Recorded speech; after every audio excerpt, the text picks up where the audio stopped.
There's a new classification of child abuse that usually happens when two parents divorce or separate. One parent will try and turn a child against the other parent.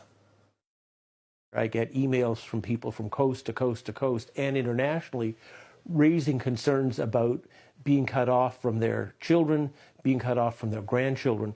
This is clearly a significant problem. It's called parental alienation. Researchers are calling it a serious case of child abuse, which can lead to depression and a lower quality of life. We're joined now by Tammy Schamuhn. She's a registered psychologist and a co-founder of the Institute of Child Psychology. Tammy, thanks for taking some time to speak with us this evening. Thank you for having us. Now, I've never been through it, but I doubt it's uncommon for divorcing parents or separating parents to fight and badmouth the other parent, especially in front of the kid. At what point is it jump from just badmouthing to parental alienation? Well, I think it's when one parent has an agenda. We're looking at a parent who has something that they want to, that other parent to be taken out of the picture. And that motive comes from that parent feeling very hurt, and they feel they want to punish their ex-significant other through use of the children. So I think it's one thing for a parent to get angry and then spout something off, and it's another thing for it to be very calculated.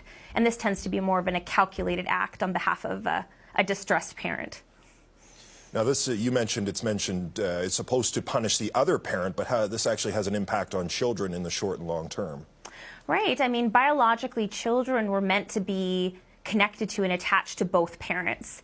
And when this happens, you got to remember a child is half of each parent.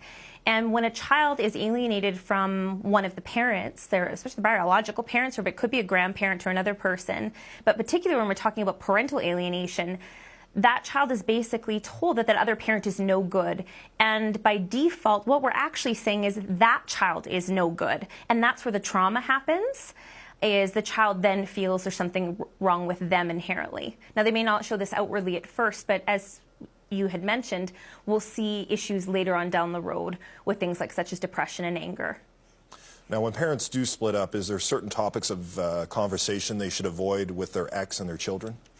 Well, they shouldn't be talking about the other parent very much at all, unless they have something nice to say.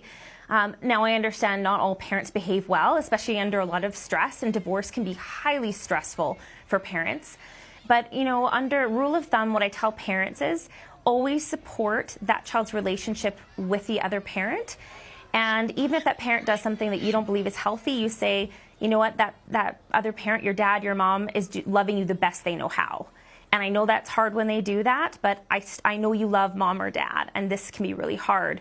But ultimately, we leave it up for that child down the road to decide whether they want a relationship with that parent. But that should be the child's choice down the road when they're old enough to understand the dynamics of what has happened in the home, not to put that, and that's a lot to put on a child. Because often these kids are told to say things. They're meant to feel bad if they show any love towards that other parent, any alliance towards the other parent. And then that child feels like the relationship with the parent who's doing the alienating could be threatened if they show preference or love or affection for the opposing parent, if that makes sense. So essentially, another way the trauma happens is that child worries about the relationship with the parent who's telling them to say bad things about the other one, that parent will reject them if they don't follow along. All right. Tammy Schamuhn, thanks so much for taking some time to speak with us today. Okay, thank you. Tammy Schamuhn is a registered psychologist. We'll be back in just a moment.